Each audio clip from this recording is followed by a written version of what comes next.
The first breakthrough moment that we had was when, the crowd reacted to it and had such a positive reaction. But then I think the next one was when we actually, cut it all together and saw the edit for the first time. There were tears when we showed it to people at the agency.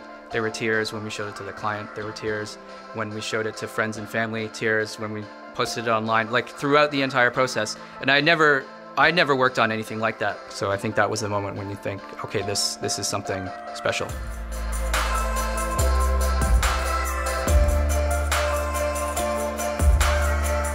The strategy for the Love Cam is to normalize diversity and inclusion in America. And we do that by flooding culture with diverse messages and messages of inclusion, show love in culture. So for the third installment, what we wanted to do was take a part of culture, a tradition, which is the kiss cam, and turn it on its head, because the kiss cam is a traditional notion of love, but not necessarily a modern notion of love. We needed to find the right partner. We obviously needed it to be a major league. We needed to be in a stadium, so we had to get league approval, we had to get teams approval, we had to get stadium approval. So there were a lot of layers that this needed to go through to actually become the Love Cam.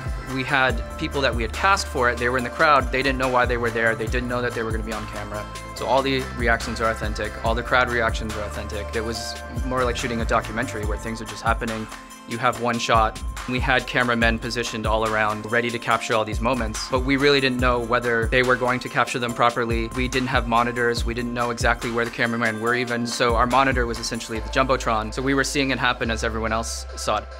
We framed up a traditional white Caucasian couple, and then the camera reframed to find a young male couple, and they kissed and the crowd went nuts. There was surprise, there was laughter, there was amazement. To see everyone react in the exact way that you want and on that scale was amazing.